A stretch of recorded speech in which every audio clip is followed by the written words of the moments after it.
Northern Yards and Gardens, and I am visiting with Spencer, who's at Oak Ridge, and he is one of the owners, manager, landscape designer. He does some foreman work too. He's kind of does a little bit of everything there. Yes. And yesterday I was in a seminar that he put on, and he talked about using mulch in landscapes instead of using river rock. And I feel like here in the Sioux Falls area especially, we see a lot of river rock used in landscapes, and it just seems to be what people choose to use because maybe they don't know enough about mulching in their landscape.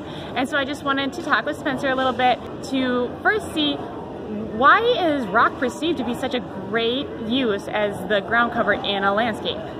Well, unfortunately, everybody thinks that rock is very low maintenance, it's very cost effective. Fortunately, I try to educate everybody that rock will have weeds. Grass blows in there, soil blows in there, leaves blow in there. It all still decomposes and ends up in the rocks, and then the weed seeds blow around, and then they're in there on top of the fabric.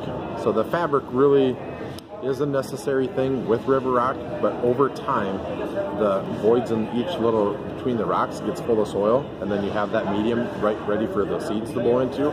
So the other kind of misnomer on mulch then is mulch will have weeds. It blows around, blows away, washes away. You have to replace it every year. That it's way more expensive than rock. Now there are circumstances where mulch can blow away. I mean, we are in South Dakota, so there are some sites where you have to keep that in mind. Yes, it can wash away, but if you do it the right way, like you should never have to put fabric underneath your mulch. The mulch can actually mat and grab the soil, so it will stick around. Now, in planting wise, you can plant it a little bit different. The plants really are the ultimate weed preventer because they shade out the weeds. Now mulch, yes, maybe you have to do a little top dressing, but again, for the most part, mulch gets top dressed way too much. So it ends up being like 6 to 8 inches of mulch. So you need to be able to turn it over, let it decompose, you know, take some out to put that fresh new mulch look. But again, if you have a great planting plan, the mulch is a temporary thing for the very first few weeks in spring. Once the plants grow in, you hardly see the mulch anymore. So really, the mulch thing, you'll never have any more weeds in mulch than you ever have in river rock. Right. The fabric is really something that you shouldn't use with mulch, I believe, because if it's going to blow away, on top of the fabric, almost an automatic thing, because there's nothing for the mulch to knit to the soil. And with some of the pre-emergents available, you'll never have any more weeds in mulch than you ever have in rock. Now, depending on the time of year, fresh new soil, sometimes you can get a little flush of new weeds because it got exposed to the sunlight before the mulch got put down. Sure. But with pre-emergent, that will help, at least the first year. So I think people just, over the years have gotten some misinformation about how expensive mulch is to upkeep versus rock. When the very first time you have to have the rock taken out in 15 years, you will spend everything you ever thought you spent on mulch and more. Yes. Replacing river rock fabric.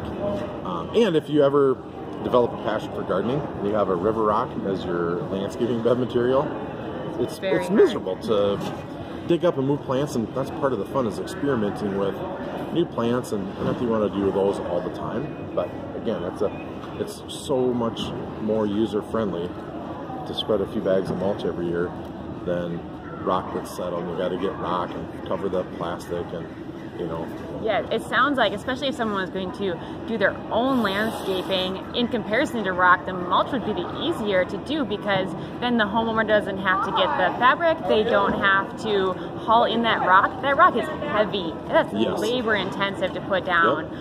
So they wouldn't have to do that. They could just go and buy those bags of mulch and mulch that way.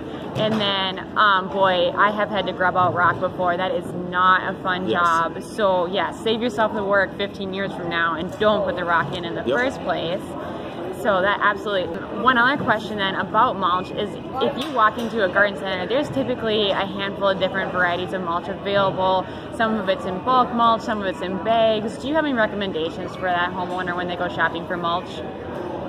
One, I would ask and make sure that you know where the mulch comes from. Okay. So that it is like an actual hardwood mulch, that that it is a good type of mulch that isn't just a whole bunch of junk things ground up. and now is considered mulch. So I would find out where it comes from, what kind of mulch it is. For me, personally, I really don't care about how fancy the mulch is. I mean, I do want it to be like a good hardwood or a good cedar that I know what it is. Mulch for me is more of a necessary evil on the very front end of a landscaping project. It's really just there to keep the weeds down. I really don't care about seeing it, because really the plants are really what I want to be the star of the show, kind of. So for me, it would just be, you know, most local garden centers will have a high quality mulch. Yeah.